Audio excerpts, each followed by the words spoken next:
This episode of the Quantum Space Innovating Trust podcast is brought to you in association with VBoo Systems, pioneers in software protection and licensing technologies. Together, we've produced Sovereign by Design, a new white paper exploring how Europe can secure its digital future in the post-quantum era. Download it now at thequantumspace.org and visit vboo.com to learn more about their trusted innovation in cybersecurity.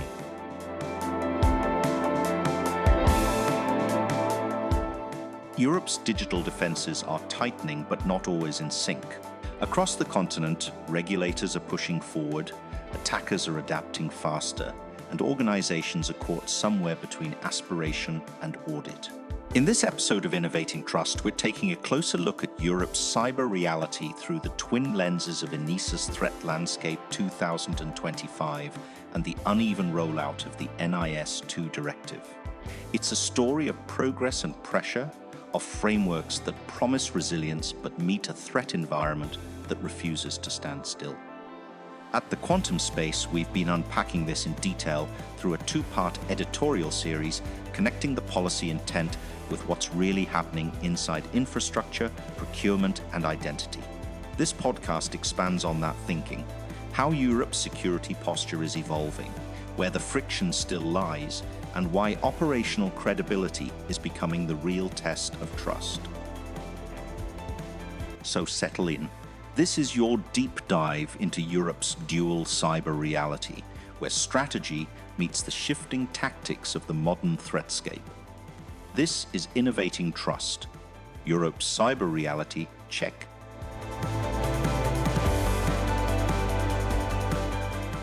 Welcome to the Deep Dive, the place where we cut through the noise to give you the signal. Today, we're navigating Europe's dual cyber reality. And the sources we've looked at this month, they show a really jarring split screen. On one side, you've got the ENISA Threat Landscape, the ETL 2025, and it documents this relentlessly complex, fast-moving threat environment. But then on the other side, there's the sobering status report on the EU's own defensive mechanisms. Things like the patchy rollout of the NIS2 directive and the technical groundwork for the EUDI wallet.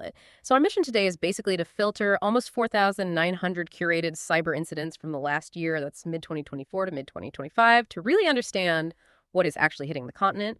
And then, crucially, we need to ask, is Europe's policy response, is it keeping pace with that velocity of attack? We're looking at sophistication versus standardization, I guess. Yeah, it's the perfect deep dive into systemic risk because the environment, it's unambiguously maturing. The ETL 2025, it really demonstrates a high level of threat convergence, where actors are sharing tools, sharing tactics, and hyper-efficient exploitation. But then when we switch over to the legal reality, the implementation of directives like NIS2, remains structurally uneven, patchy, really. And that creates a difficult landscape for anyone operating across multiple EU jurisdictions. That uncomfortable combination, that's the core tension we need to unpack for you.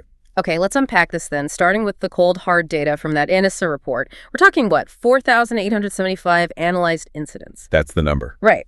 And when you look at the primary entry vectors, it reveals a persistent failure point, doesn't it, phishing? It's still the dominant way in, accounts for about 60% of all observed initial access cases. But the core insight here, for me anyway, is despite billions spent on sophisticated technical defenses, the human layer, it just remains the most exposed surface and the most exploitable. Exactly. And while phishing is volume, the real power lies in exploiting vulnerabilities.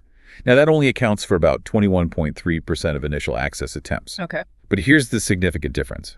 When attackers choose that route, it's highly effective. It leads directly to a successful intrusion in nearly 70% of those cases. That means defense is now basically a race between zero-day discovery, patch management efficiency, and the attacker's speed. That's a great point, differentiating volume and impact. Like DDoS attacks, right? They overwhelmingly dominate the sheer count of incidents. 76.7%, is it? Yeah. Often driven by hacktivists. That's right. Huge volume. But if we're being honest, those denial of service campaigns, they're noisy, they're disruptive, but they generally carry a very low business impact compared to something like a ransomware event. Precisely. What really matters are the actual intrusions. They make up about 17.8% of the total incidents reported. And those intrusions are, they're almost entirely dominated by financially motivated cybercriminal activity. Ransomware, banking Trojans, info stealers. Together, they account for a massive 87.3% of the malicious payloads deployed once a breach is successful. The focus is purely on monetizing access. And here's where it gets really interesting, I think. The sheer acceleration factor we're seeing, and it seems to be driven by AI.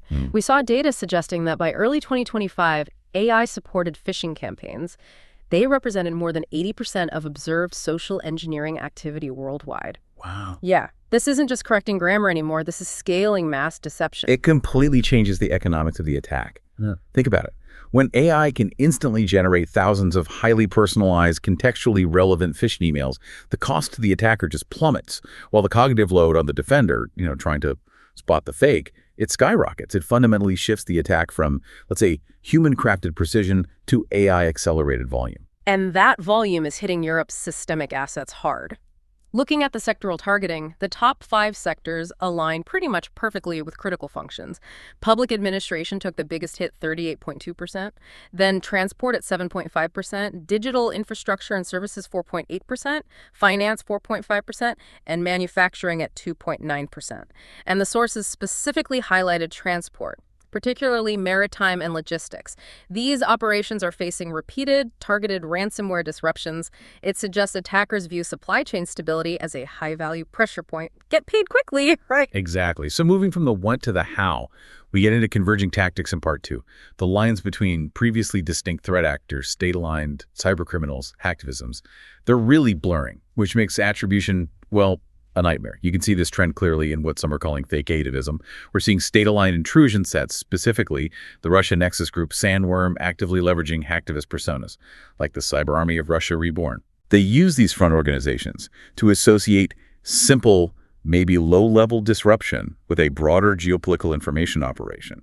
It gives them deniability, but maximizes the narrative impact. And meanwhile, the core cybercrime ecosystem, even after that high-profile takedown of Lockbit, it hasn't really slowed down, has it? Industrialization seems to be the key word here. So if Lockbit is gone, where is that industrialization happening now? Is it just smaller ransomware as a service models, or is the specialization the real threat? The specialization is absolutely key. It's highly fragmented now, yes. Right. New RIAS models like Akira, SafePay, and Quillen, they stepped into the void almost immediately. But they are professionalized. Like businesses, they offer support, infrastructure, standardized TTPs, tactics, techniques, and procedures. The barrier to entry for a criminal affiliate is now incredibly low. And the TTPs they're using, they're now aimed directly at defeating the security tools we rely on. We're talking about direct attacks on endpoint detection and response EDR solutions. Right, hitting the defenses themselves. We saw evidence of sophisticated EDR evasion techniques out there in the wild.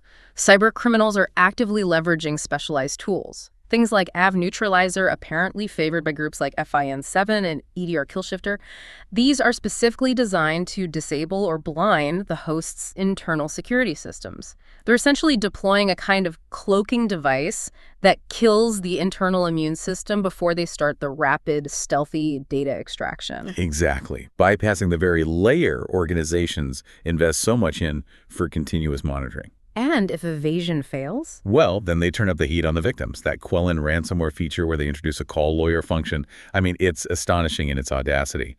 They're leveraging the victim's fear of regulatory fines, like under GDPR, by mimicking a formal legal escalation process. It's all about pressuring immediate payment. It's cybercrime adopting the tactics of corporate debt collection. Pretty much, yeah. The psychological warfare is escalating right alongside the technical stuff.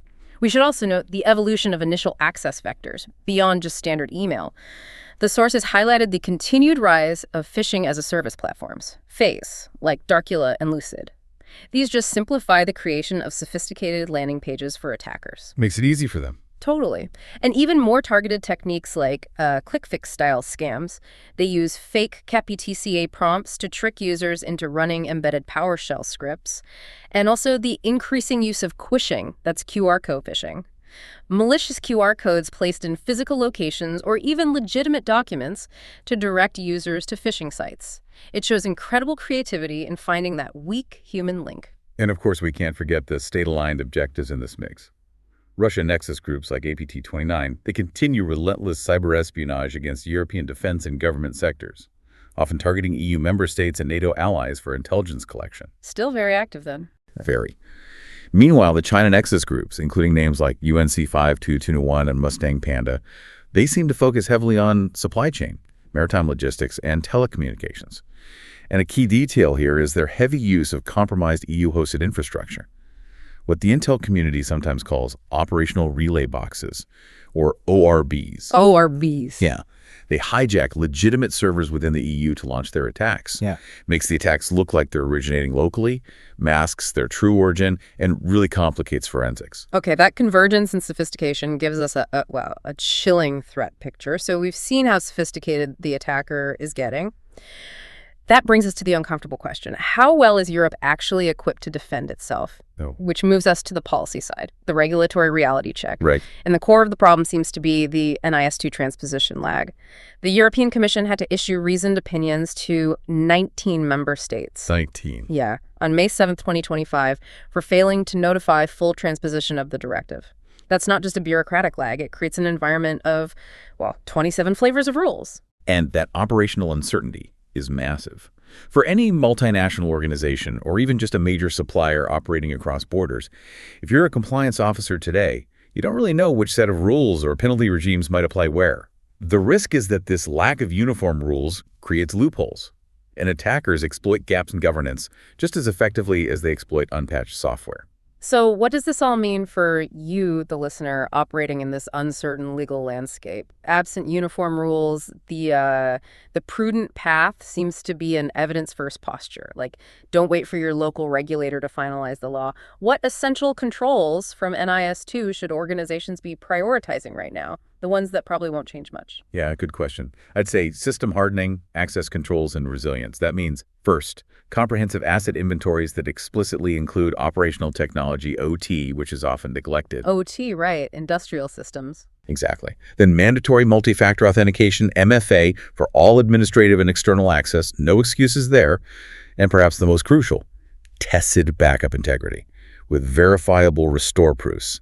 The time for just saying you have backups is over. You need auditable artifacts that prove you can actually recover. Evidence, not aspiration. Precisely. And what's fascinating here is that the market, it's actually moving faster than the law in some ways. Buyers are already hardening procurement practices. Long before regulators even start issuing fines, they're tightening contract language, demanding ENISA-aligned controls, requiring SBOM's software bills of materials, and asking for documented supplier access controls. Third-party risk is becoming a contractual issue, not just a regulatory one. And specifically on OT, you mentioned the need to move from just awareness to actual assurance. What does that mean practically? Yes. The risk shift to operational technology means your board reporting needs a complete overhaul. It's no longer enough just to report IT telemetry, server uptime and patches. Board reports must now include OT incident, key performance indicators, KPIs, metrics that show the health and resilience of your industrial systems, your factory floor, alongside standard IT metrics. The defense has to be systemic, covering the factory floor as comprehensively as the data center. Makes sense. Okay, moving to our final area of policy for today. Let's talk about the digital identity front, the progress of the EUDI wallet. This is Europe's big, long-term bet on secure, cross-border digital identity. A major undertaking. Yeah. And a key concept here is electronic attestations of attributes, or EAAs. For those just catching up, the simplest way to think about these is as cryptographic proofs of trusted facts about you. So you can prove you're over 18 or a licensed physician without ever having to show your actual birth certificate or your full medical license document. It's privacy by design, enabling selective disclosure. And the EUDI wallet hit a major technical milestone just recently, July 30th, 2025, with the adoption of implementing regulation, EU, 2025-1566. Okay, what does that regulation do? This is the bedrock, really. It pin downs the reference standards for verifying identity and attributes when issuing qualified certificates and these EAAs. This is the crucial moment where projects move from academic pilot semantics, you could say, to enforceable production conformance. It gives issuers and verifiers the solid, standardized foundation they need to actually build and scale these systems. That sounds like a pretty radical change for banks, government services, any platform relying on identity verification today. What's the practical risk shift for those verifiers? The shift is immense. Verifiers are moving away from collecting and storing physical documents or, these high-risk piles of personally identifiable information, PII, which are just magnets for theft. Right, data breach central. Exactly. To simply validating cryptographic proofs in real time, this significantly changes their risk exposure. They no longer store the sensitive raw data, they just log the decision they made based on the proof they received. This radically improves auditability, and frankly, it slashes their liability profile. And the tech behind it, is it proprietary EU stuff? No, thankfully. Technically, this infrastructure is anchored in global standards: W3C verifiable credentials, OpenID for VPE, and OpenID for VCI. That's crucial for ensuring cross-border interoperability. And looking ahead, this architecture is actually already preparing for future security changes like post-quantum cryptography, PQC. EAAs facilitate much better crypto lifecycle hygiene, think mandated key rotation, revocation policies, which is far more secure than relying on static, long-lived documents like PDFs that just sit there. Okay, so wrapping up this deep dive, the core tension seems crystal clear. Threats are converging, they're automating, they're professionalizing at a relentless pace, using everything from AI-driven phishing to EDR killing tools. Yet, the regulatory structure intended to harmonize defense, NIS2, is still settling, still being unevenly adopted across the EU. Which means the necessity, therefore, is an intelligence-driven systemic defense. Based on the realities we're seeing in reports like the ETL 2025, this means focusing on those non-negotiable requirements: system hardening, rigorous access and privilege controls, and building proven resilience, especially around the integrity of your data backup and recovery mechanisms. Right. So we'll leave you with this final, maybe provocative thought to consider, given this rise of industrialized cybercrime and the widespread use of these EDR killing tools. If your organization had to prove the integrity of its backup systems right now, this very minute, how confident are you, really, that you could provide auditable proof of restoration? Not just the stated aspiration of recovery, but actual proof. Because it's the credibility of that evidence that matters most in this new, professionalized threat environment. Something to think about.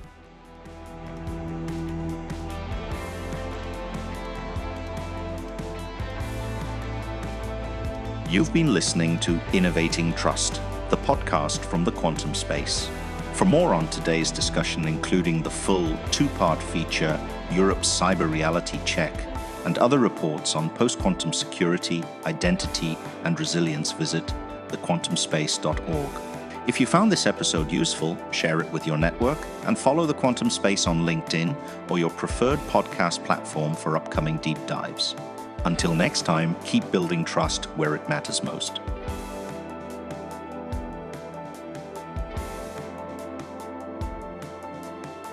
This episode of the Quantum Space Innovating Trust podcast is supported by MaskTech, the leading experts in embedded security and digital identity solutions. You'll find their team at TrustTech 2025 from the 2nd to the 4th of December at Paris Expo Porte Versailles Pavilion 5.2, Booth E031. Quietly powerful, globally trusted. That's MaskTech. Learn more at masktech.com.